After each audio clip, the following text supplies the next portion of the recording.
నమస్తే, very good morning. This is Manoj, BRK the first session. ఇవాళ news పేపర్లో వచ్చినటువంటి ప్రధాన అంశాలను చూద్దాం. ముఖ్యంగా మనకు న్యూస్ పేపర్లో ఏపీ ఆంధ్రప్రదేశ్లో ఉన్నటువంటి ఏదైతే సీఎం చంద్రబాబు నాయుడు అధ్యక్షతన మంత్రులు సమావేశమయ్యారు, దానికి సంబంధించినటువంటి వార్త ఆంధ్రజ్యోతి దినపత్రికలో హైలైట్ అవుతుంది. ఆ వార్తను చూద్దాం. ముందుగా ఆంధ్రజ్యోతి దినపత్రిక తీసుకుందాం. ప్రధానంగా భూ వ్యధలు తీర్చేదెలా, నేడు మంత్రులు అధికారులతో సీఎం భేటీ కానున్నారు. రీసర్వే, పాస్ పుస్తకాల పంపిణీకి సంబంధించినటువంటి అంశాలపైనే ప్రధానంగా ఆంధ్రప్రదేశ్లో ఇవాళ చర్చ జరగబోతుంది. ప్రధానంగా ఎవరైతే అక్కడ ఉన్నటువంటి రెవెన్యూ శాఖ మంత్రి ఉన్నటువంటి అనగానే సత్యప్రసాద్, దానికి సంబంధించినటువంటి ప్రతి జిల్లాలో పాస్ పుస్తకాలకు సంబంధించినటువంటి కొత్తగా ఏదైతే లాస్ట్ వైఎస్ జగన్మోహన్ రెడ్డి ప్రభుత్వంలో పాస్ పుస్తకాలు, అలాగే అక్కడ ఉన్నటువంటి రీసర్వేలు, భూములకు సంబంధించినటువంటి విషయంలో పెద్ద ఎత్తున ల్యాండ్ టైటిల్ యాక్ట్ విషయంలో పెద్ద ఎత్తున రాద్ధాంతం జరిగింది ఆ రోజుల్లో. ఆ తర్వాత వచ్చినటువంటి 2024 ఎన్నికల తర్వాత కూటమి ప్రభుత్వం అధికారంలోకి వచ్చిన వెంటనే రైతులకు సంబంధించినటువంటి పట్టాదారు పాస్ పుస్తకాలకు సంబంధించినటువంటి మొత్తం ఏవైతే పాస్ పుస్తకాలు కొత్తవి రీమోడలింగ్ చేసి, రీషెడ్యూల్ చేసి వాటన్నింటినీ రైతులకి అప్పగిస్తామంటూ కూడా ఏపీ ప్రభుత్వం చెప్పుకొచ్చింది. ఇటువంటి పరిస్థితుల్లో కూటమి వచ్చిన తర్వాత దాదాపు ఏడాదిన్నర తర్వాత ఈ పాస్ పుస్తకాలకి ఒక అడుగైతే ముందరికి పడింది. ప్రధానంగా ఆంధ్రప్రదేశ్ రాష్ట్ర వ్యాప్తంగా కొత్తగా రైతులకు సంబంధించినటువంటి పాస్ పుస్తకాల పంపిణీ కార్యక్రమం ఆంధ్రప్రదేశ్ రాష్ట్ర వ్యాప్తంగా జరుగుతుంది. దానికి సంబంధించినటువంటి ఎవరైతే ఆ రెవెన్యూ శాఖ మంత్రి అనగాని సత్యప్రసాద్ ప్రధానంగా ఉన్నటువంటి ఆంధ్రప్రదేశ్లో జిల్లాల్లో ఆయన ప్రతి చోట మీటింగ్స్ అరేంజ్ చేసి ఈ పాస్ పుస్తకాల పంపిణీ అయితే రైతులకి ఇష్యూ అయితే చేస్తున్నారు. ఇదే అంశానికి సంబంధించి మనతో పాటు లైవ్లో చర్చించడానికి senior journalist, analyst Bandaru Rammohan Rao garu ఉన్నారు. Rammohan Rao garu, good morning. నమస్తే. Manoj, good morning. నమస్తే. రామ్మోహన్ రావు గారు, ప్రధానంగా ఆంధ్రప్రదేశ్కి సంబంధించినటువంటి రెవెన్యూ కొత్తగా పాస్ పుస్తకాల పంపిణీకి సంబంధించినటువంటి మంత్రులతో కూడా సీఎం చంద్రబాబు చర్చించారు. ఇవాళ కూడా మరొకసారి సమావేశం అవ్వబోతున్నారు. ఎటువంటి లోటుపాట్లు జరగకుండా రైతులకి కొత్తగా పాస్ పుస్తకాలు పంపిణీ షురూ చేయాలంటూ కూడా సీఎం చంద్రబాబు చెప్పుకొస్తున్నారు. ఏం చెప్తారు?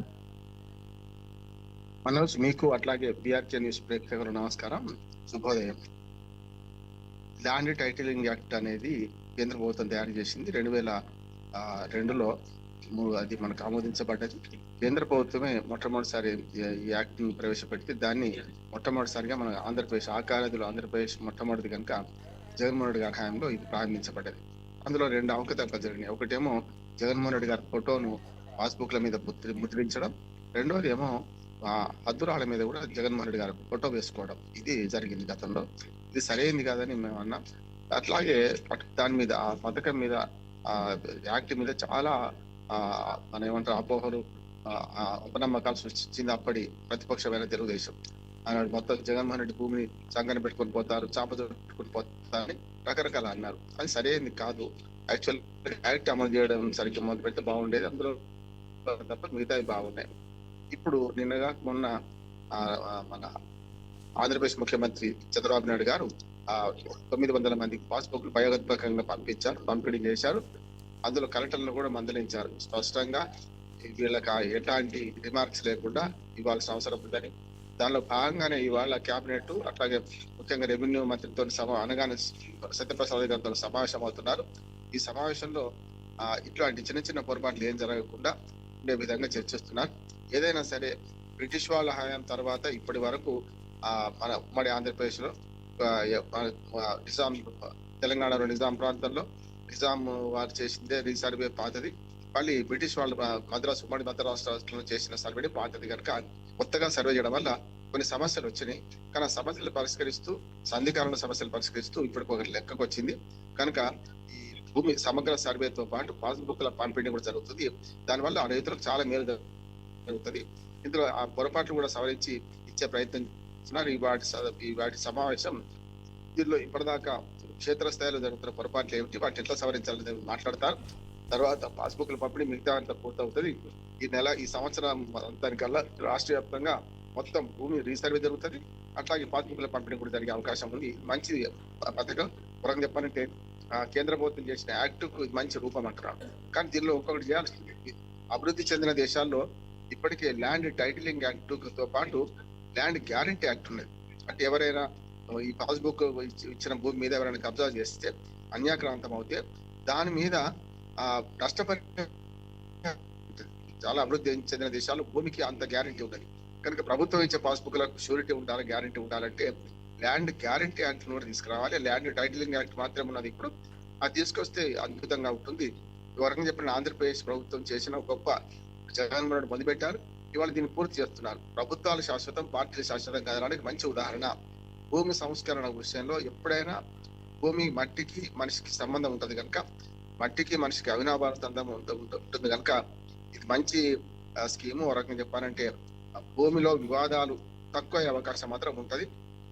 దీనివల్ల ముఖ్యంగా కోర్టు లావాదేవీలు కూడా తగ్గుతాయి. అనవసరంగా భూమి పంచాయతీలు తక్కువైతాయి. భూమి పంచాయతీలలో హత్యలు, ఆత్మహత్యలు, కుటుంబానికి చిత్రమైన సందర్భాలు చూసినాం కనుక ఈ భూమి సమస్యను పరిష్కరిస్తే ల్యాండ్ టైటిలింగ్ యాక్ట్ అంత అద్భుతమైన యాక్ట్ ఇంకోటి లేదు. ఇది ఓన్లీ ఆంధ్రప్రదేశ్ దేశవ్యాప్తంగా అనుసరించాల్సిన చట్టం అని నేను అంటున్నాను. రైట్. ఆంధ్రప్రదేశ్లో సంక్రాంతి సంబరాల పండుగ అయితే మొదలైంది. ఇవాళ ఈనాడు దినపత్రిక, ఆంధ్రజ్యోతి దినపత్రిక రెండిట్లో చూద్దాం. ఈనాడులో ప్రధానంగా గోదావరి తీరానికి సంక్రాంతి అనే టాప్ హెడ్లైన్ చూస్తున్నాం. మొదలైన పండగ సంబరం, ప్రభుత్వ ఆధ్వర్యంలో వేడుకలు, 3 రోజుల పాటు వివిధ పోటీల నిర్వహణ. తెలుగు లోగిళ్లలో అతిపెద్ద పండుగైన సంక్రాంతి కోనసీమకు ముందే వచ్చిందన్నట్లు గోదావరి తీరం పులకించింది. రాష్ట్ర ప్రభుత్వం ప్రతిష్టాత్మకంగా ఈ పండుగను 3 రోజుల పాటు జరుపనుంది. ప్రధానంగా మనం చూస్తున్నాం ఆత్రేయపురంలో సంక్రాంతి సంబరాల్లో భాగంగా రంగవల్లులు తీర్చిదిద్దుతున్న మహిళలు. గంటకు సగటున 1917 వాహనాలు. హైదరాబాద్ టు విజయవాడ జాతీయ రహదారికి పండుగ కళ నెలకొంది. ఒక్కసారిగా మనం చూస్తున్నాం ఎక్కడికక్కడ జాతీయ రహదారి మీద భారీగా ట్రాఫిక్ జామ్ ఏర్పడింది. పతంగి టోల్ ప్లాజా, అలాగే కాజా టోల్ ప్లాజా, మరొక వైపు ఉన్నటువంటి ప్రతి టోల్ ప్లాజా దగ్గర కూడా భారీగా వాహనాలు అయితే నిలిచిపోయినటువంటి పరిస్థితి నెలకొంది. ప్రధానంగా ఆంధ్రజ్యోతిలో కూడా అదే వార్తను చూస్తున్నాం. మత్తు కోళ్ళు, డమ్మీ కత్తులు, సొమ్ములు కొల్లగొట్టేందుకు ఎత్తులు, మత్తు మందుతో కోళ్లను చిత్తు చేస్తారు. జోడి పందెల్లో లాఘవంగా డబ్బులు లాగేస్తారు. జాగ్రత్తగా ఉండకపోతే జోబులకు చిల్లులు పడే అవకాశం.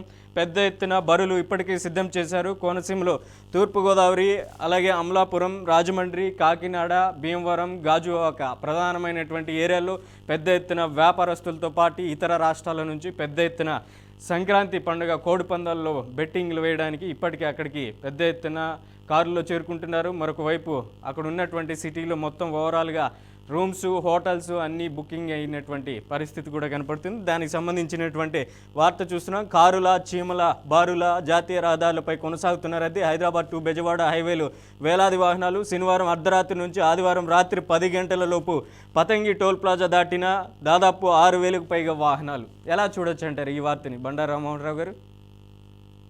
మనోజ్, మొన్న సాటర్డే రెండవ శనివారం సెలవు వచ్చిన వాళ్ళేమో శుక్రవారం సాయంత్రం బయలుదేరారు. కానీ శనివారం సెలవు లేని వాళ్ళు శనివారం సాయంత్రం బయలుదేరారు. నిన్నటి ఇంకా చేరుతూనే ఉన్నారు. మీరు అన్నట్టు టోల్ ప్లాజాల దగ్గర చీమల బారులాగా కార్లు కొలువు తీరినాయి. పెద్ద ఎత్తున చూసిన ట్రాఫిక్ జామ్ జరుగుతుంది. ఈ దేశంలో పండుగను మంచిగా జరుపుకొని ఆనందోత్సవాలు జరుపుకుందాం అనుకున్న వాళ్ళకి ఇటువంటి అవరోధాలు తప్పడం లేదు ఎప్పుడైనా కూడా. అలాగే ప్రైవేట్ బస్సుల వాళ్ళు కూడా అడ్డగోలుగా రేట్లు పెంచి ఇష్టారీతిన వాళ్ళు దాడుకున్నారు, దోపిడీ చేశారు. ఇది కూడా చూసాం మనం. ఆర్టీసీ స్వయంగా 1.5 రెట్లు, కొన్నిసార్లు 2 రెట్లు వసూలు చేస్తుంది, డబుల్ రేట్లు కూడా వసూలు చేస్తున్న సందర్భాలు చూసినాం. ఇది ఒక రకంగా ప్రయాణికులను దోపిడీ చేయడమే. పండుగకి ఇంటికి పోయే వాళ్ళకి సుఖ సంతోషాలు లేకుండా అదన భారం వేయడమే అంటున్నారు. ఇక మీరు అన్నట్టు ఆత్రేయపురం తో పాటు పూర్తిగా ఉభయ గోదావరి జిల్లా రెండిట్లలో, కృష్ణా జిల్లా కొంతవరకు కూడా ఈ కోడి పందాల విషయంలో మత్తులో జరుగుతున్నారు చూస్తున్నాం. ఇప్పటికే 3-4 రోజులుగా ఈ బరులు ఏర్పాటు చేశారు. ప్రభుత్వం, పోలీసులు ఎంత చర్యలు తీసుకున్నా ఇది ఆగడం లేదు చూస్తున్నాం మనం. కనుక దీన్ని మనం నిషేధించి ఆపలేము మనం. ఎందుకంటే గతంలో సుప్రీంకోర్టు ఒక మంచి మాట అనేది, ఏదైనా మానవ బలహీనతలు 3 ఉంటాయి. ఒకటి మద్యము, వ్యభిచారము, జూదము, ఇట్లాంటి వాటిని నిషేధించి ఆపలేము, నియంత్రించాలి. దాంతోపాటు అవగాహన కల్పించాలి.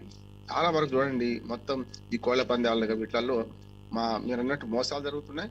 దాంతోపాటు అది చట్టబద్ధ ఆట కాదు కనుక దాంతో రెమ్మి ఇట్లాంటివన్నీ ఆడి కొద్దిగా పేకాటలో కానీ కోళ్ల పందాల్లో కానీ లక్షలాది కోట్లాది రూపాయలు పోగొట్టుకుంటున్నారు. కొందరు నిన్నటిదాకా 20 ఎకరాల ఆసామి వాళ్ళు బీదవాడైపోతున్నాడు. భూమిని పణంగా పెడుతున్నారు, ఆస్తులను పణంగా పెడుతున్నారు, ఇళ్లను పణంగా పెడుతున్నారు. ఇవన్నీ చూస్తున్నామా? ఒక రకంగా చెప్పండి, జూదం అనేది మహాభారత యుద్ధానికి కారణం నేను చూశాను. ధర్మరాజు కనుక జూదం ఆడకపోతే మహాభారతం తీరు వేరేగా ఉంటుంది. అందుకనే జూదంతోని ఒకనాడు మహాభారత యుద్ధం వచ్చి సర్వనాశనం కురువంశ నాశనం అయిపోయి చూసాం మనం.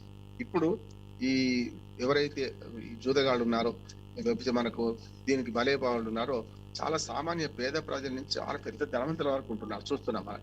ఇది సరైనది కాదు. జూదాన్ని ఆపాల్సిన అవసరం ఉన్నది. కోళ్ల పందాలను కూడా సరదాకు చేసుకోవడం వేరు, డబ్బులు పణంగా పెట్టడం వేరు. దానిలో కూడా కోళ్ళకి మత్తు మంది ఇవ్వడం, దాంతో పాటు మనకు కోడి కత్తి కట్టడం, ఇవన్నీ కూడా నిషేధం. సుప్రీంకోర్టు ఇదివరకు నిషేధించింది.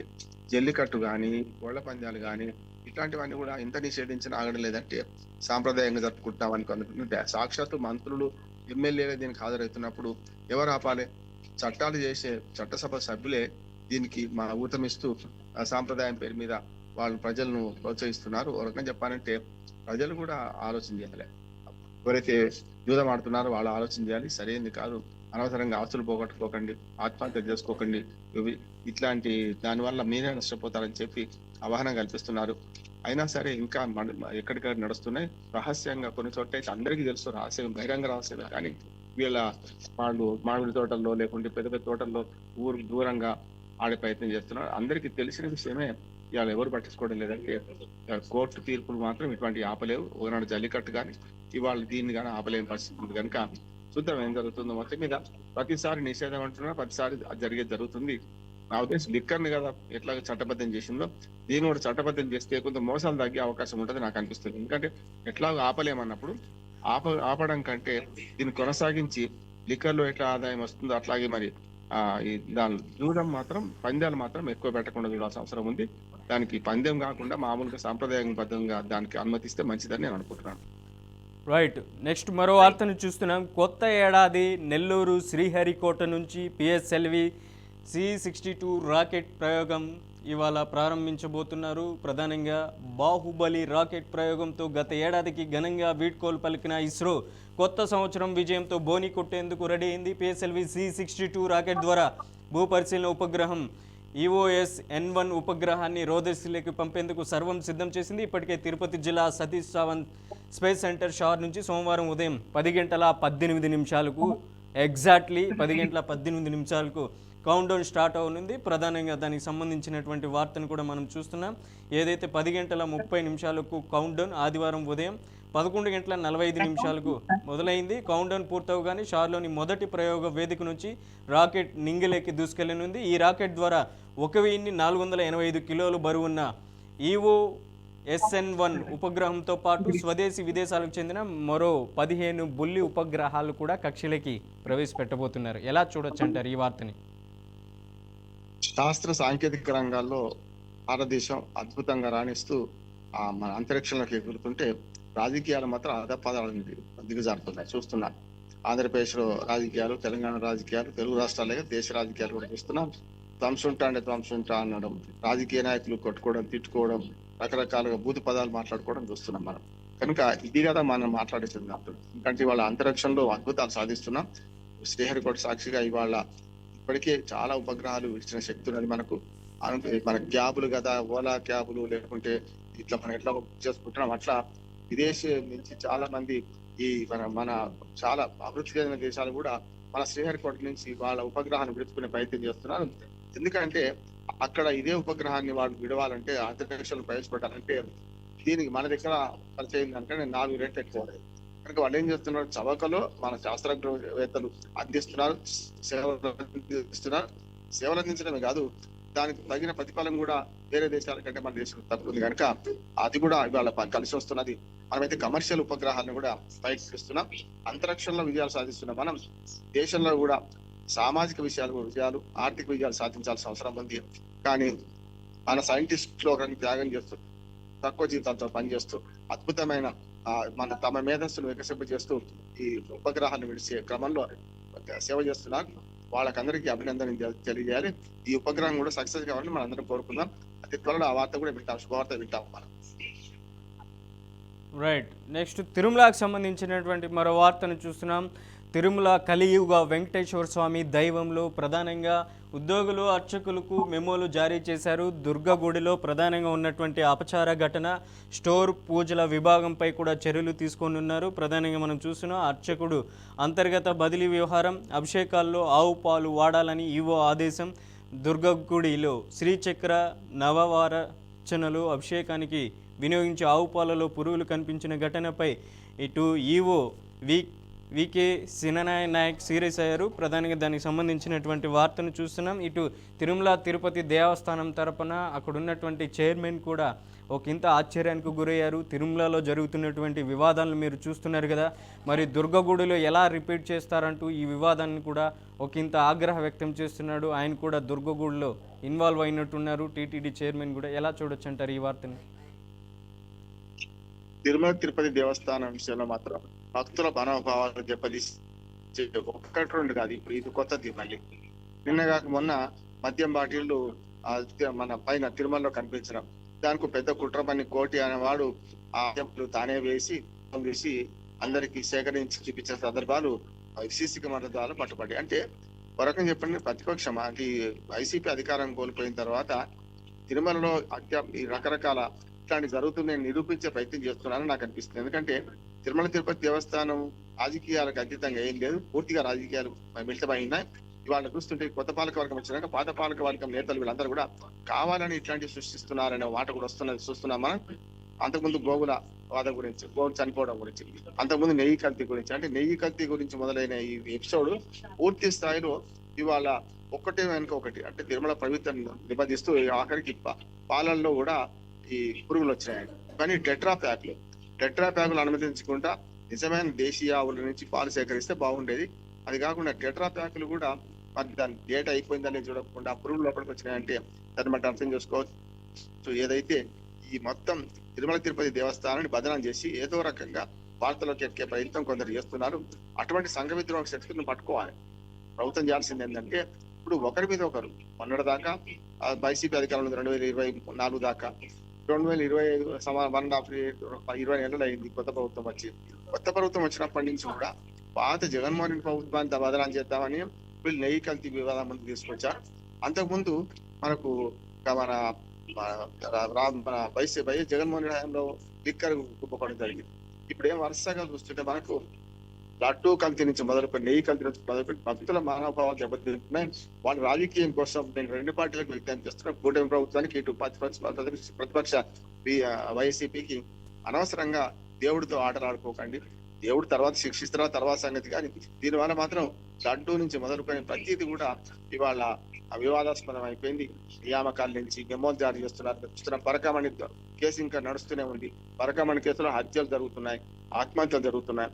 ఇవన్నీ చూస్తే దేవుడి సాక్షిగా ఇవన్నీ చూస్తుంటే మనకు అర్థమైందంటే వీళ్ళ రాజకీయాలకు అతీతంగా ఏం లేదు, పూర్తిగా అవినీతి ఉంది, ఆశ్రిత పక్షపాతం ఉంది. తిరుమలలో ఏం జరుగుతుందో సమగ్ర విచారణకు సుప్రీంకోర్టు జడ్జీల ఆధ్వర్యంతో కమిటీ వేసి దాని ద్వారా ఏమైనా నిజ నిర్ధారణ చేస్తే బాగుంటది. ఈ రెండు పార్టీలు రెండు కూటములు పూర్తిగా దేవస్థాన ప్రతిష్ట దిగజారుస్తున్నారు. కలియుగ వైకుంఠమైన మన వెంకటేశ్వరుడి భక్తులను అవమానిస్తున్నారు, వాళ్ళని ఆందోళన గురి చేస్తున్నారు. కనుక తప్పక దీని మీద మంచి విచారణ చేసి అన్ని కేసులను ఒకే దగ్గర తీసుకురావాలి. సుప్రీంకోర్టు హైకోర్టు కూడా అదే అన్నది, పరకామణి కేసులో ఇంత నిర్లక్ష్యం ఎందుకు వచ్చింది అని అడిగింది. కనుక కోర్టుల ద్వారా ఒక కమిటీ వేయించి దీని మీద పరిశీలన చేస్తే మంచిదని నా ఉద్దేశం.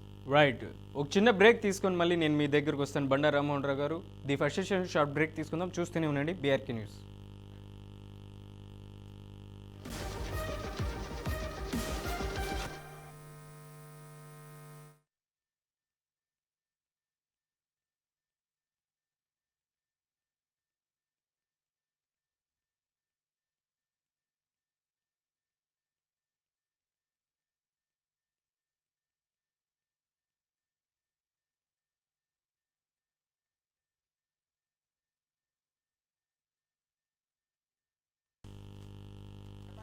Medaram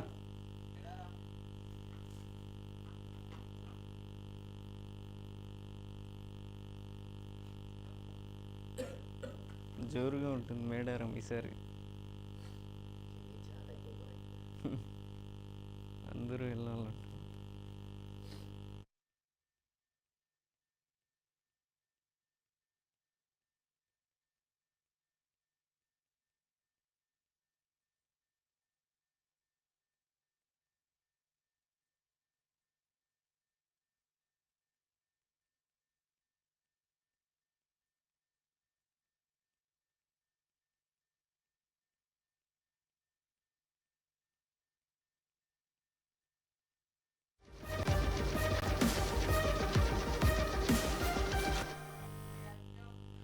welcome back.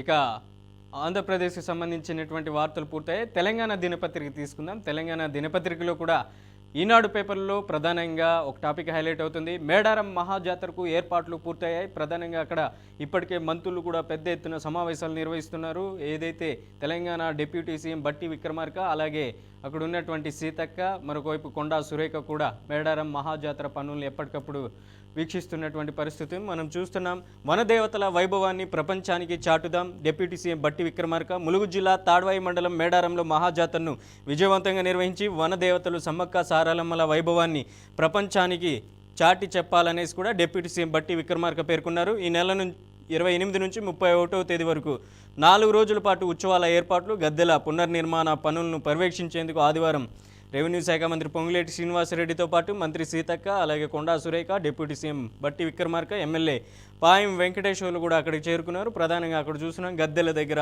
నమస్కరిస్తున్నటువంటి దృశ్యాలను కూడా, ఇమేజ్ క్లిప్పింగ్ కూడా మనం చూస్తున్నాం. ఎలా చూడొచ్చు అంటారు బండారు రామ్మోహన్ రావు గారు?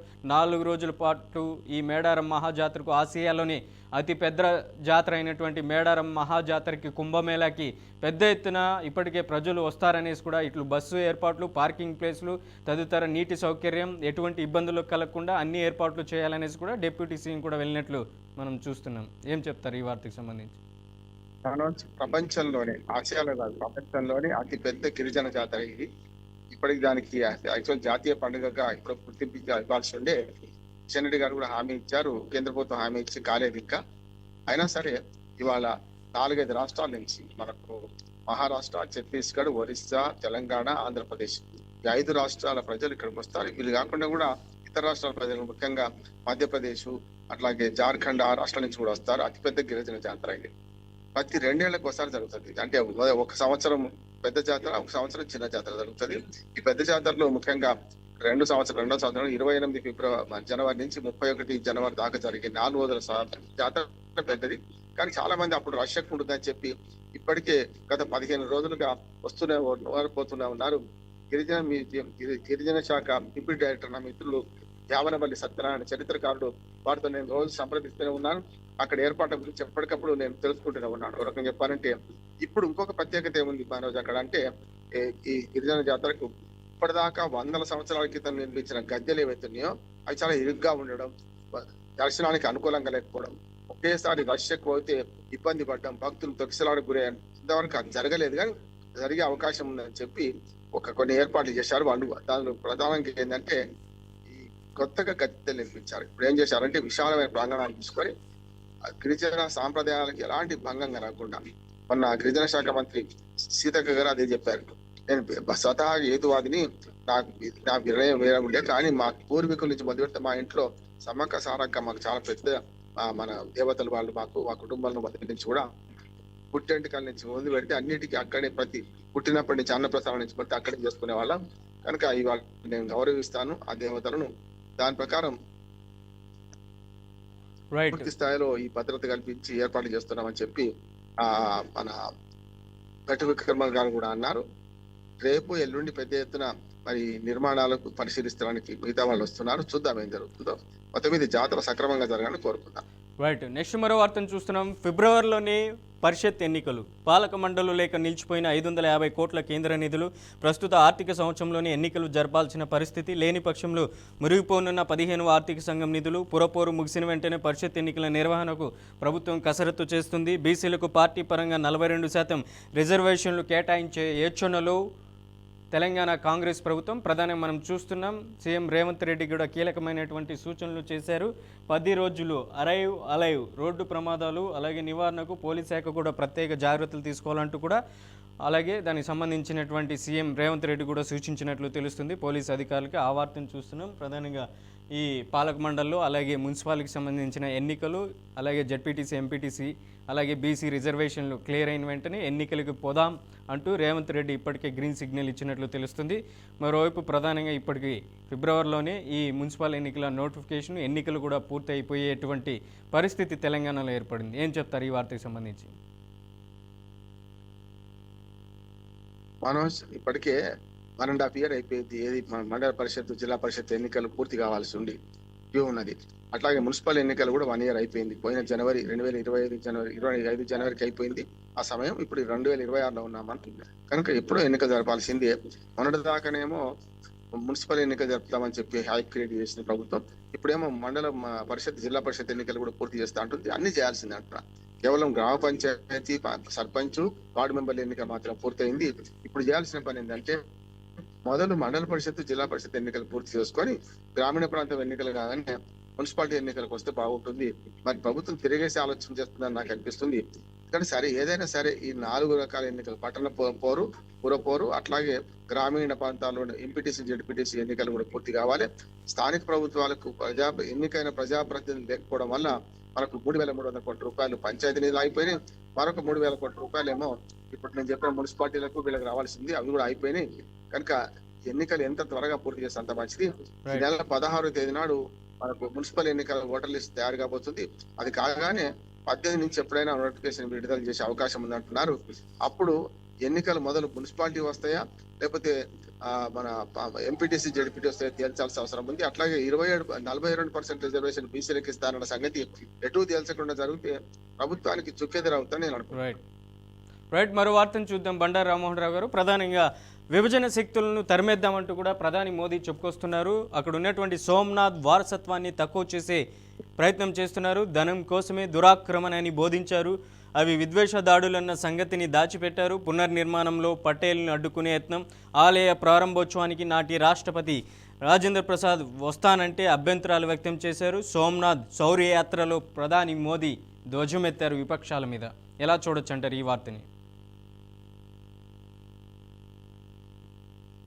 సరిగ్గా 1000 ఏళ్ల క్రితం 1926లో గజనీ మహమ్మద్ దండయాత్ర చేసి పెద్ద ఎత్తున సోమనాథ్ ఆలయాన్ని ధ్వంసం చేశారు. అంటే ఎప్పుడు 1900 సరిగ్గా 1026 సంవత్సరంలో ఆయన చేశారు. అటువంటిది 2026లోనూ 1000 ఏళ్ల క్రితం చేసిన విధ్వంసానికి ప్రతీకగా ఇవాళ శౌర్య యాత్ర చేశారు. 108 గుర్రాలతో ఒక మంచి శ్వేతాశ్వాలతో యాత్ర చేశారు. అందులో మా ప్రధానమంత్రి మోడీ గారు కూడా పాల్గొన్నారు. ఆనాడు ఆ కుట్రకోణం కూడా వెల్లడించారు. ఆయన సోమనాథ్ ఆలయాన్ని పునరుద్ధరించాలని చెప్పి అప్పటి ఉప ప్రధాని సర్దార్ వల్లభాయ్ పటేల్ అని ఒంటిపట్టు వేస్తే తప్ప నెహ్రూ ఒప్పుకోలేదని, ఆ తర్వాత ఒప్పుకున్న తర్వాత కూడా రాజేంద్ర ప్రసాద్, అప్పటి రాష్ట్రపతి రాజేంద్ర ప్రసాద్ ఆ దేవస్థానానికి పోకుండా చేసే ప్రయత్నం చేశారని, అయినా సరే ధిక్కరించి ఆయన వెళ్ళారని మనకు చరిత్ర చెప్తుంది. కనుక ఏదైనా సరే ఆనాటి చేదు జ్ఞాపకాలను జ్ఞాపకం చేసుకుంటేనే ఇవాళ ఎన్నిసార్లు 1000 ఏళ్ల క్రితం మొదటి విధ్వంసం అయితే ఆ తర్వాత 1000 ఏళ్లలో చాలా సార్లు విధ్వంసానికి పోయింది సోమనాథ్. అది అటువంటి దానిలో ఎప్పుడెప్పుడు పునరుద్ధరణ చేసుకుంటున్నారు. పడి లేచే కెరటం లాగా ఎప్పటికప్పుడు సోమనాథ్ దేవాలయం మళ్ళీ పునరుద్ధరణ కొనసుకున్నది. ఇప్పుడు మళ్ళీ ఒకసారి ఆ 1000 ఏళ్ల చరిత్రను జ్ఞాపకం చేసుకుంటూ సోమనాథ్ ఆలయం పూజలు చేశారు. అలాగే మరొకసారి ఇట్లాంటి జరగకుండా గట్టి చర్యలు తీసుకోవాలని కోరుకున్నారు. సంతుష్టికరణ రాజకీయాల వల్ల ఈ ప్రతిపక్ష పార్టీలు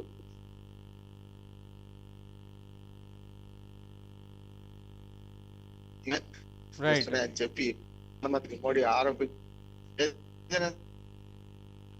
మీద హిందువుల సోమనాథ్ దేవాలయాన్ని పూజలు జరగడం 1000 ఏళ్ల విధ్వంసానికి ప్రతీకగా ఒక రకం చెప్పాలంటే శౌర్య యాత్ర చేయడం మంచిది అంటున్నాం.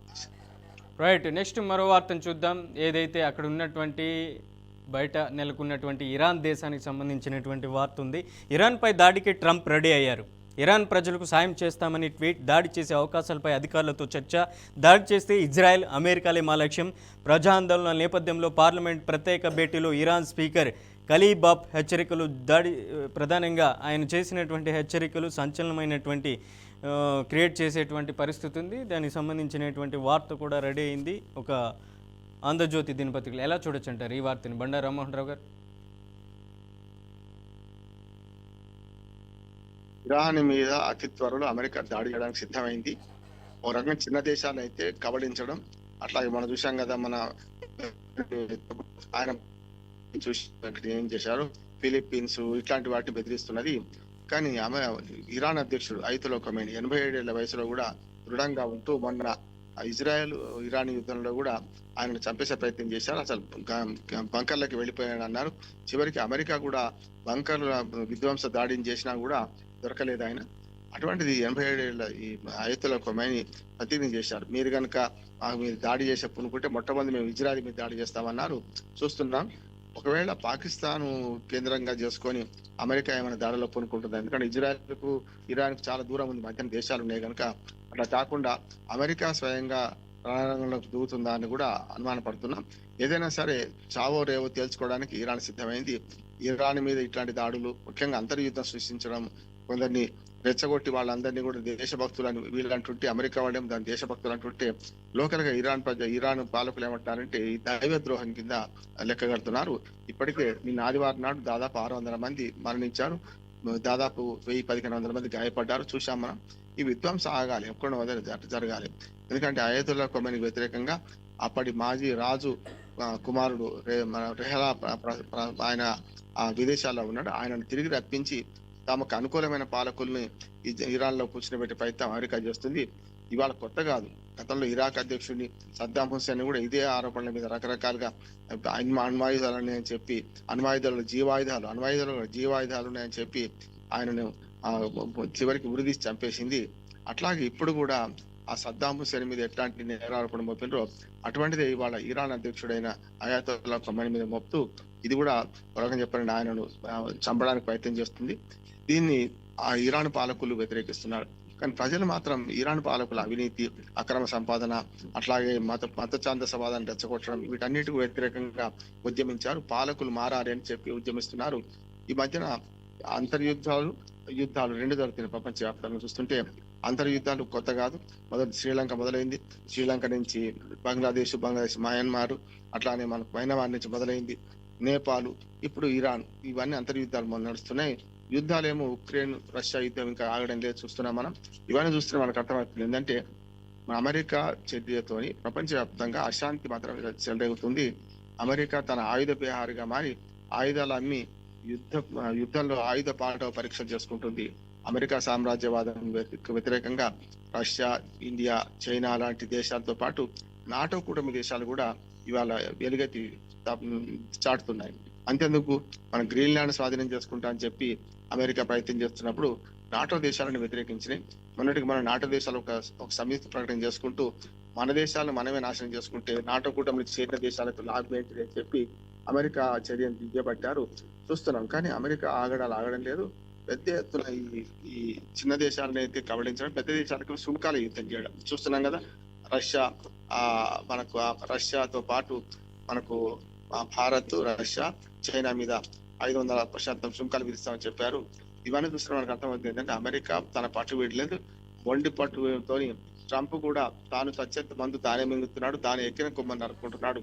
ఇట్లా గనక ఆయన ప్రవర్తిస్తే తప్పక ఆయనకే నష్టం జరుగుతుంది. ముఖ్యంగా ఇంట్లో ఈగల మూత బయట పల్లెకి మూతలాగా ఇవాళ ట్రంప్ తన దేశంలో పెద్ద ఎత్తున నిరసనలు వ్యక్తం ఎదుర్కొంటున్నారు.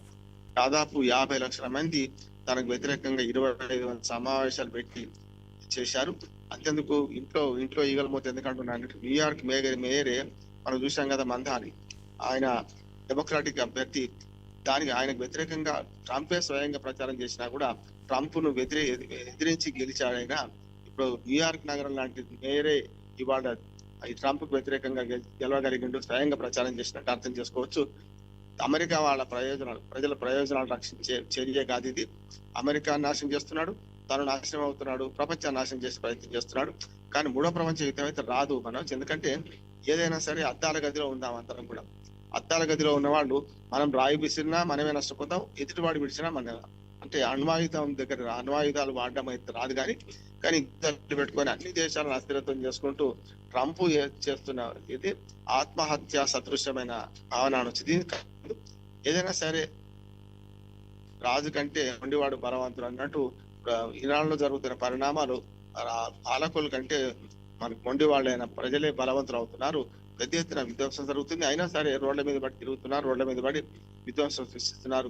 ఇది ఎక్కడ దాకపోతే చెప్పలేం. కానీ మయన్మార్లో కానీ లేకుంటే శ్రీలంకలో జరిగినట్టు, నేపాల్లో జరిగినట్టు పాలకులు మారుతారా, లేకుంటే వెనిజులా లాగా ఆ ఇరాన్ అధ్యక్షులను కూడా మరి ఎయిర్ లిఫ్ట్ చేసి తీసుకెళ్తారు చూడాలి. ఇవన్నీ ఆఖరికి మాటలు కోటలు తగ్గుతున్నాయి, పేదలు మాత్రం దాటం లేదు. చూస్తున్నాం మనం. ఏదైనా సరే అమెరికా దుందుడుకు చర్యలు వల్ల ప్రపంచం అంతా నష్టపోతుంది, మనం కూడా నష్టపోతున్నాం. అంటే మనం సుంకాల యుద్ధంతో నష్టపోతున్నాం, కొన్ని దేశాలు చిన్న దేశాలు వాళ్ళు కబలించడం వల్ల నష్టపోతున్నారు. మొత్తం మీద ప్రపంచంలో జరిగిన పరిణామాలు జాగ్రత్తగా గమనిస్తున్న భారతదేశం జాగ్రత్తగా అడుగులు వేస్తుంది. మన విదేశాంగ విధానాన్ని మార్చుకోకుండా జరుగుతున్న పరిణామాలు చూసి మనము తప్పనిసరి ఐక్యరాజ్య సమితిలో భద్రతా మండలి లేవనెత్తడానికి సిద్ధంగా ఉన్నాం.